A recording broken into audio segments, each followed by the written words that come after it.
Welcome to Built to Go, a van life program. I'm your host, Jeff Wagg, coming to you from the College of Curiosity.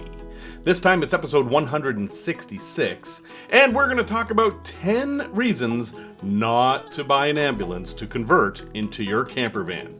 There's probably more than 10, but I have lived all 10 of these, and I'm going to share them with you. We're also going to talk about what color your van should be. Are some colors better than others? Yeah, probably. And we're going to have a tale from the road involving, well, honk honk. I shall explain. Thank you, everyone. Welcome back. We're going to have a crazy experimental show here again today. I'm using a new microphone that I think I'm not going to like so much, but I figured I couldn't really wear my headset with video. I mean, I can. I just look like I'm piloting a bomber or something, and I thought maybe it would be better not to have that. So I'm using a very strange rig here, which the astute amongst you will know this is not a microphone, it's a lamp. But it's a lamp with two microphones on it, and, well, I think it'll work. Anyway, your feedback is always welcome. If the sound quality is terrible, let me know, and I will find some other thing to do. I really think I need to add soundproofing to this room. So as you know, if you've listened to this show for any period of time, I am not very good at taking my own advice. There's two pieces of advice I've given repeatedly over the years, and the first one is, don't buy an ambulance. I was very clear about that. And then over time, I came to realize that you shouldn't buy a diesel, and you especially shouldn't buy a diesel Sprinter. And of course, having given this advice, I went out and bought a diesel Sprinter ambulance. From the start, let's be clear here. I am not trying to dissuade you from buying an ambulance. I'm simply giving you 10 reasons not to buy an ambulance, 10 things you should consider. And if you have better reasons for buying an ambulance, then please go ahead and do it. Ambulances can make amazing and unique camper vans, but they've got their own set of unique problems that you absolutely need to be aware of, and they're very deceptive. But before we get started, we need to talk about some terms. So, and you know what an ambulance is. Okay, but there are three kinds of ambulances. There's a Type 1, a Type 2, and a Type 3. I don't know who numbers these things or why it's in this order, but you may have noticed that Type 1 and Type 3 have a box that attaches to a cutaway vehicle, whether it be a pickup truck body or a van body. These are by far the most common ambulances to convert. I have a Type 2. A Type 2 ambulance is simply a van where the body isn't substantially changed, but the inside is built out to be an ambulance. The major difference between all these types is that the Type 2s do not generally have much external storage, if any. My van doesn't have any external storage at all, and this takes away a lot of the advantages of having an ambulance, because one of the really nice things is that you get all these lockers outside the ambulance to put stuff in. Mine, well, I had to give that up for a simple reason. I can't fit one of those in my parking space. I live in Chicago in a condo. I have a condo parking space, and my Type 2 literally fills up every square inch of that space, and probably a little bit more. So that's what I'm stuck with. I think if you're looking at making a camper van, unless you have a special circumstance, you should look at the Type 1s or Type 3s, because they're going to make better rigs. Here's the thing. The Type 1s and Type 3s, that box in the back, you usually can't stand up in it. It's a strange thing. You think you've got all that space back there, but the height is usually not tall enough for someone who's 6 foot tall to stand. Now, if you're somebody who's 5'2", this isn't going to matter. But for me, as somebody 6 feet tall, I would be like this, like with my head craned over all the time, if I were in one of those box ambulances. Now, there are exceptions. There are extra large boxes that are extra tall. They actually look kind of funny. You can notice them because they just seem too tall. And a lot of people have actually raised the roofs on theirs by cutting the walls and raising the roof up. That's something you can do too.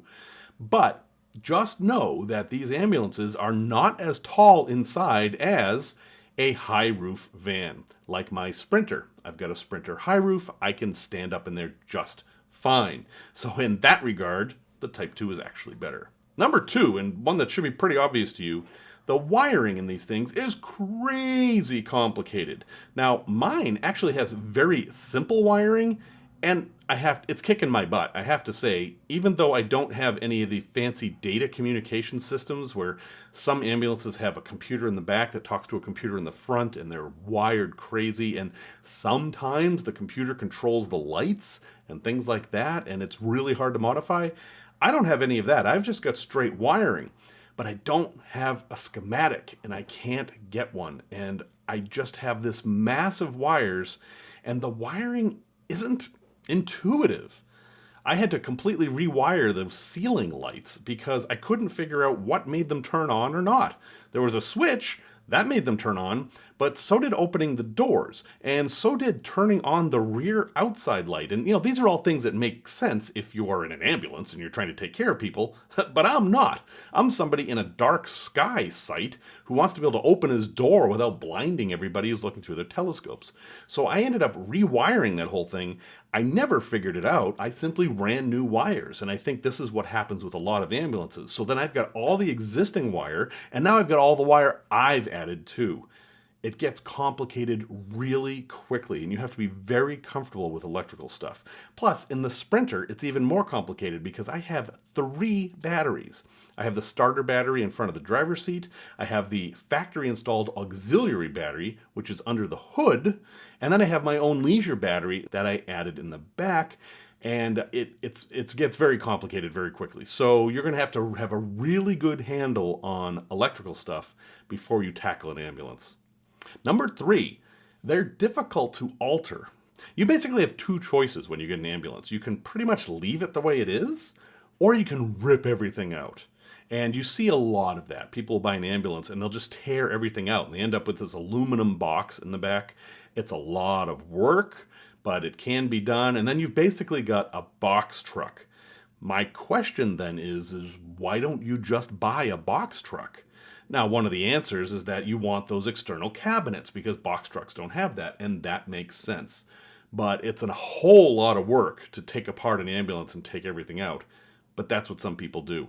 Just know that even though it kind of looks like it's already built out as a camper, I can just move into it, it isn't that way. Things don't fit right. There's no sink. The battery, well, we'll get into the battery in just a second. Another thing is that, stealth. I know stealth is a controversial topic. Some people think stealth doesn't exist. Other people think stealth is the greatest thing ever. But whatever you think, there is no stealth in an ambulance. It is a vehicle that attracts attention, and you may not want that attention. Or maybe you do. Maybe you're advertising your brand or something, and then an ambulance would be great for you. Number 5, these vehicles are designed to be running. That means everything in the vehicle is designed as though the engine is running. For example, I have action lights on my ambulance. I think they all do. There are these big, bright halogen lights on the outside of the ambulance, and they draw something like 25 amps when I turn them on. And you would never want lights like this if you were running off battery. But if the engine's running, what the heck? In fact, a lot of ambulances, when you put them in park and then set the emergency brake, it'll idle up to give you more power to all your stuff. And the problem with this is that everything only works then when the engine's running. For example, I have heat and air conditioning in the back of my ambulance. That's awesome. That's great. Look at what I don't have to... No, actually, they only work when the engine's running. So if I have somebody in the back, they can be comfortable while we're driving, and I can preheat and pre-cool the back, which has some use. But if I'm boondocking and I'm camped on the side of the road in the middle of the desert, that doesn't help me at all. I can't use that stuff unless I leave the engine running all the time, which I don't want to do because, number 6, ambulances have very high hours. Now let's be clear here. You're going to check the mileage when you buy a vehicle. Obviously, my ambulance had 121,000 miles on it, I think, which is pretty low. A lot of times ambulances are sold with higher mileage, and I kind of think I know why mine was sold with lower mileage. But that's not the whole story. With a normal vehicle, yeah, that pretty much tells you the age and how used the vehicle was. But in an ambulance, remember what I said about them always being running? They're basically turned on and then never turned off. And you have to check the idle hours And so depending on who you talk to, every hour of idling could equal 60 miles. It's not like a normal vehicle. These things will sit and idle and just forever because they're never shut off when they're in service. So you're actually buying a vehicle whose engine is much older than it appears from the mileage. Number 7. This seems like a minor little thing, but your ambulance may come with decals on it that may say ambulance or have that blue Star of Life thing. Well, guess what, folks? If you're not an ambulance, you can't have those things on your vehicle. It's illegal. That Star of Life is not just a decal, it's a symbol. It must be removed. And these decals are not easy to remove. I've spent probably 20 hours removing decals from my Type 2 ambulance, which is smaller, using everything from those rubber wheels and goof off and goo gone and WD-40 and gasoline and plastic razor blades and heat guns. I've tried everything. All of it simply takes a whole lot of effort. And people always underestimate how much time they're going to have to spend to take the decals off. It's a lot. It's no fun, and you risk damaging the paint underneath. And then after you're done removing the decals, then you have ghost signs. The side of my ambulance says Faith Community Hospital no matter what I do, because the paint that was under the stickers didn't oxidize at all, while the rest of the paint oxidized. And, well, yeah, so I'm going to have to keep buffing away at that and trying to get rid of it. Anyway, bottom line, tons of work for the decals. Number 8, you've got some legal issues you've got to sort out.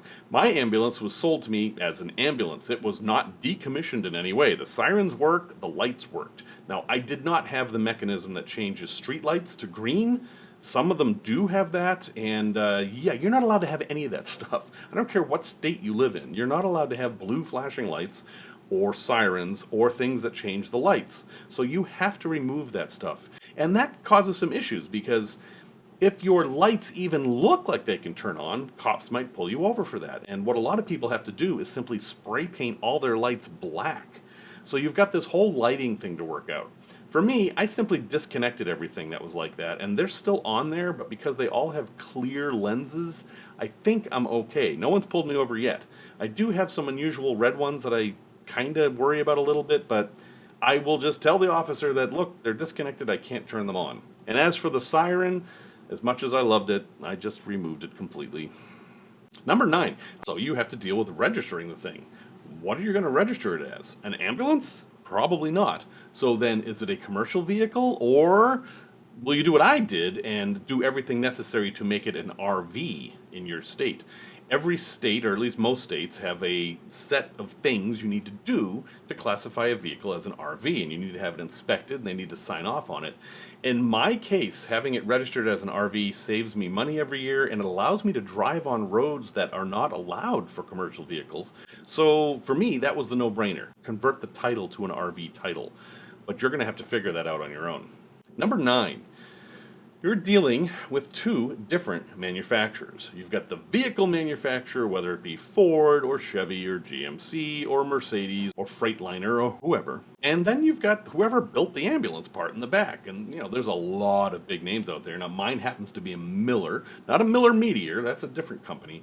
But mine's a Miller out of Springfield, Missouri. They built my ambulance, and well, they have altered some of what Mercedes did. And you'll find this a lot where alternators are different and then some of the gauges don't work and they had to redo the wiring and things like that. And that leads me to number 10, which is actually a pretty big problem. Mechanics hate working on these things. You might think, oh, I got a Ford ambulance, so I can go to a Ford dealer. Yeah, you theoretically can, but they're not going to want to work on it. I have had problems with the Mercedes dealers where they open the hood and they're like, what's all this crap? I've got all kinds of extra stuff under my hood and I've got all kinds of extra wiring. In fact, I won't ask them to work on anything electrical. It's just not fair to them. But yeah, everything takes longer. They don't want to work on it. And if they're busy, they're just going to park your ambulance in the back and wait. And then they're going to give it to the new guy, you know, because nobody wants to work on these things. And it's even underneath. Like, I have this big air conditioning unit underneath the van, and that blocks a lot of the stuff. So You are not going to be Mr. Popularity at the dealership when you roll in with this vehicle, and some of the third-party mechanics are just simply going to say no, even though they're probably your best bet. So, are you ready not to buy an ambulance now? Remember, I'm not trying to talk you out of buying an ambulance. There's a lot of reasons to buy an ambulance, and that's what you'll see all over YouTube if you type in ambulance camper van. These amazing projects that people have done. But you need a whole lot of skill and patience in order to turn an ambulance into the camper van of your dreams. And honestly, having done a bare bones cargo van and then being in the middle of doing an ambulance, cargo van was a whole lot easier.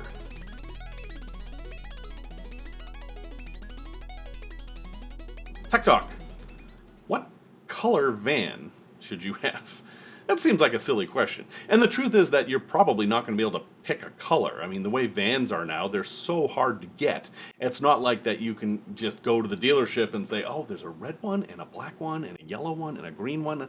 I kind of like yellow. No, you're just going to get whatever they have, or you're going to order it and hope they can actually get the color you want. As you may have noticed, most vans are white. And there's a lot of reasons for that. White is the best color for vans. I know it's boring. I know it's associated with creeper vans, but hear me out here. Why is white the best color?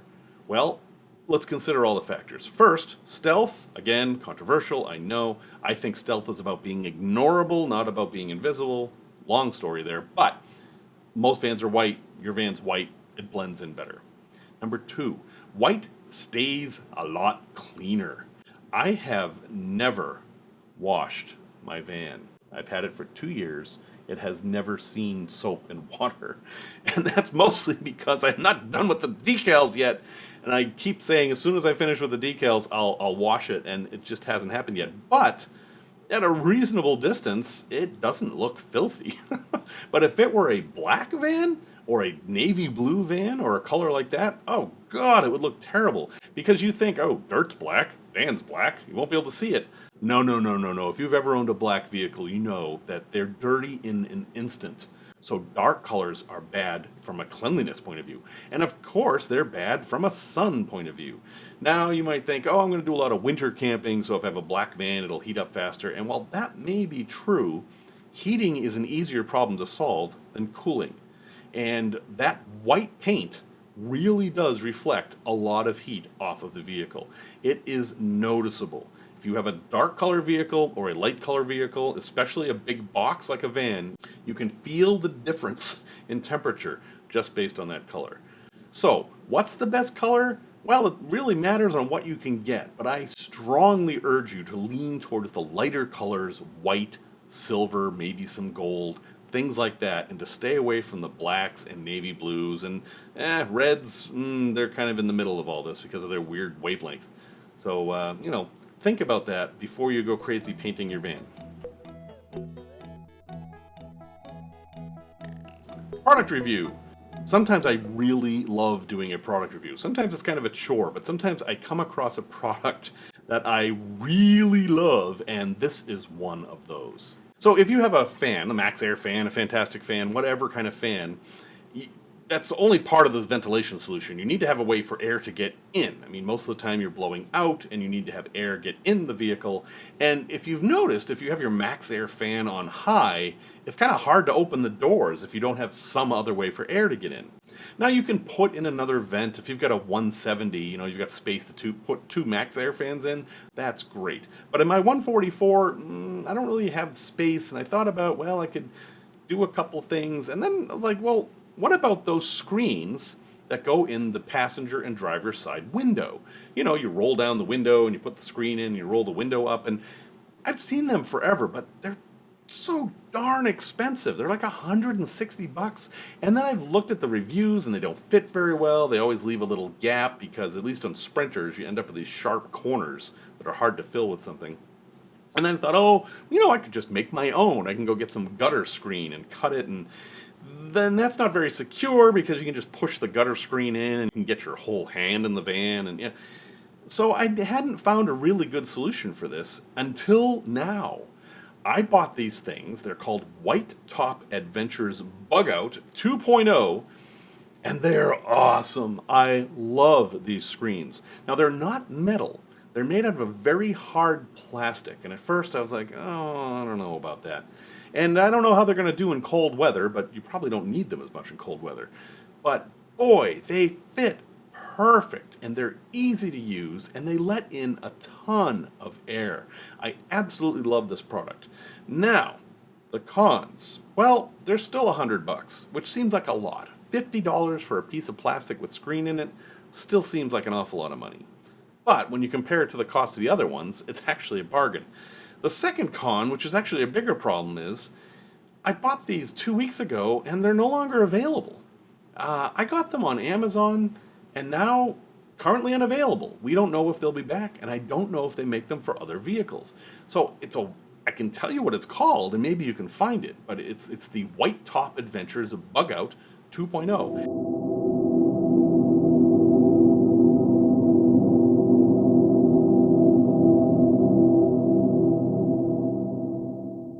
Honestly, it looks like a product that someone might be making at home.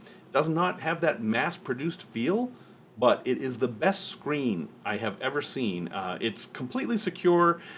Yeah, it's plastic, right? So you could break it, but it'd be easier to break the glass. So the security is the same as the window. From a distance, you really don't notice it that much, and it lets in a ton of air. But if you happen to run across these, they're much better than the metal ones, in my opinion, and I'm really thrilled to have them.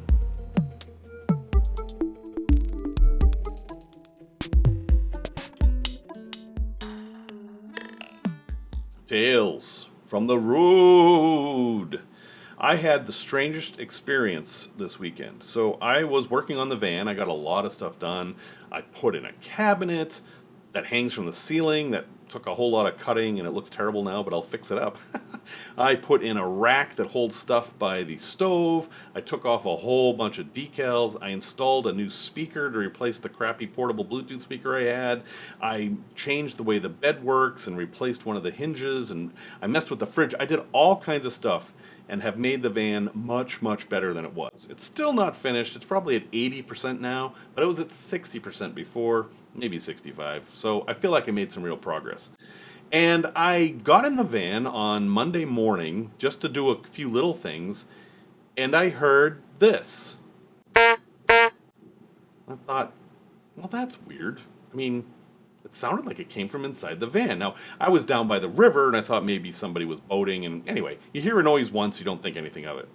And then about a minute later, I heard it again. And this time, it was definitely in the van. And, well, what on earth is doing that? So I had to figure out where it was. I was sitting in the driver's seat. I went around in the back and I was able to confirm that the sound was coming from the back of the van. So the first thing I did was when I heard the noise, I looked at the clock to see if it was a timed noise.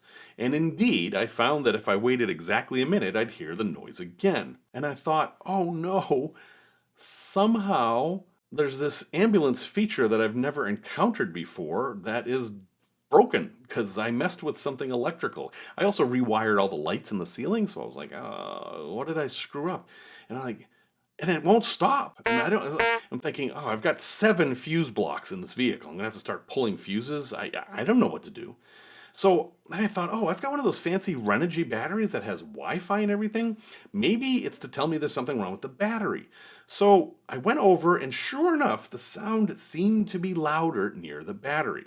Now, my battery is buried beneath cabinetry. Again, ambulance, hard to find places to put stuff. And I have to remove stuff to get at it. So first thing I did was I connected to the Wi-Fi with my phone and checked to see if the battery was okay. And sure, everything said fine, no errors. It was fairly charged.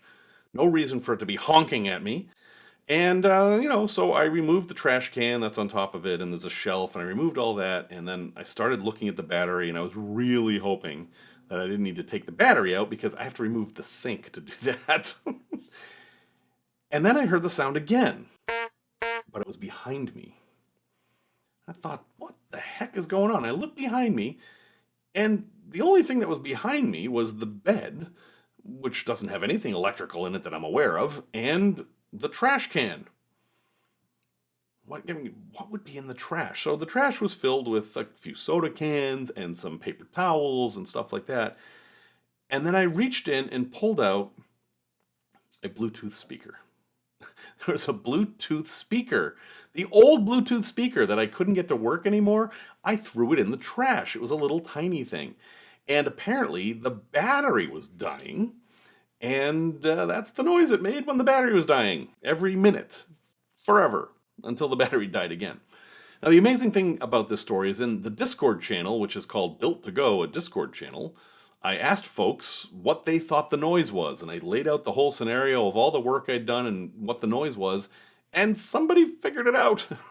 Somebody actually figured it out, and I wish they were there with me on Monday morning when I was completely baffled. I thought somebody had put one of those Annoyatrons in my van or something. So, anyway, every mystery has a solution, and I hope you can solve yours very quickly.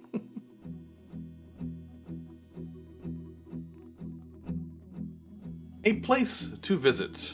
I have not been to this place, but it looks interesting, sort of. It's certainly a little bit different, and this is in Columbus, Ohio.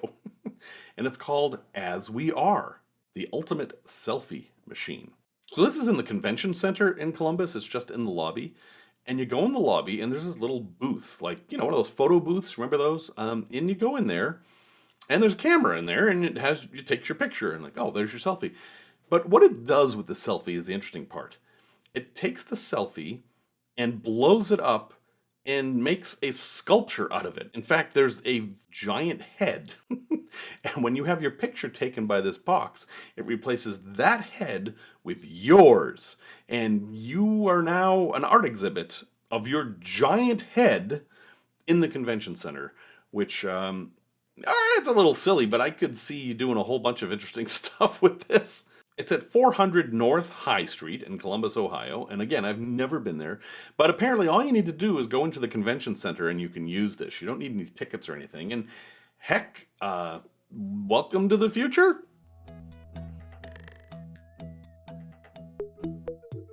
Resource recommendation. So if you've listened for a while, you know that I really like staying at rest areas. If I'm driving across the country and I'm not staying anywhere for fun, I'm just staying there because I have to stay there because I need to sleep, I like rest areas for a lot of reasons.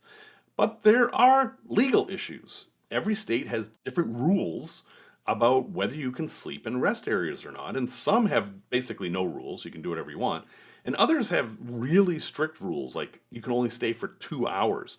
Or Tennessee has now made it a felony to sleep in your vehicle in public areas, and well, as a rest area, a public area, I would love to see a court case and see how that works out. So how do you know if you can sleep legally in a rest area? Well, the folks over at Boondockers Bible, which is a great site, by the way, it's worth checking out, they have exhaustively compiled a list of the laws in every state.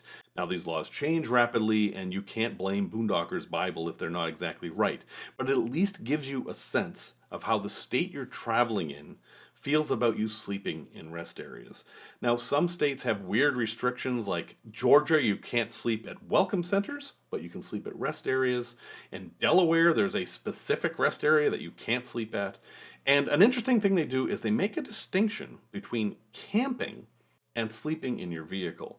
Now, Wisconsin is a good case of this. Driving through Wisconsin into their rest areas, you will see signs that say no camping. But they mean no camping in tents, no sleeping on the ground. It says nothing about sleeping in vehicles.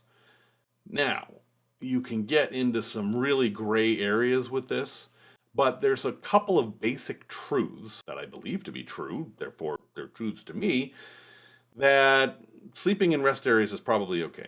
First off, if you're not going to be a nuisance, no one's going to bother you. It's not like there's a cop sitting there at the rest area looking to get you, which is the case in Walmart sometimes. Don't stay in the rest area for a week, stay there for one night. And if you're going to stay in that same area for 2 nights and you need to be at a rest area for 2 nights, see if there's another one across the interstate or go somewhere else.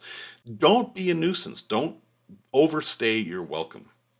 Also, just stay in your vehicle. Don't be setting up a barbecue and stuff and taking up 3 spaces and playing frisbee in the parking lot. This is not a recreational area. This is just a place to park so you can get back on the road as soon as possible. And even in the states where things are tough, be a little smart. For example, Florida does not want you to sleep in rest areas. But it's probably only a problem in the really busy touristy areas, like in Orlando. So don't stay there. Go to a more rural rest area. I have spent the night in rest areas in Florida with no problem. In fact, I think every state I've visited in a van, I've spent the night in a rest area. Illinois apparentlys law is that it's only 3 hours, but I sleep overnight in Illinois rest areas all the time. I will often head out at 6 p.m. and then right at the border, I'll spend the night in Illinois. And it's been fine. I haven't had any problems. So if you're curious about the laws, go ahead and check out this site. It's boondockersbible.com, and the name of the article is Which States Allow Overnight Parking in Rest Areas. Well worth a read. It'll give you some perspective, but at the end of the day, I wouldn't worry about it because you can always ask the officer, would you rather me drive tired or would you rather I just stay here for a couple more hours and leave in the morning? Well, folks, thank you very much for listening to episode 166 or watching it on YouTube. However you enjoyed this, please let me know feedback-wise if this is working or not. It takes a lot of effort to produce the video portion, and I really don't want it to detract from the audio portion. So let me know either way if this is working or isn't. Music, as always, is by Simon Wagg. And if you need to get a hold of me, I'm Jeff at buildtogo.com. That's 2 T's, not 3. Get to my fingers. 1. Until next time, remember the words of a Bill Watterson, who said, if people sat outside and looked at the stars each night, I'll bet they'd live a lot differently.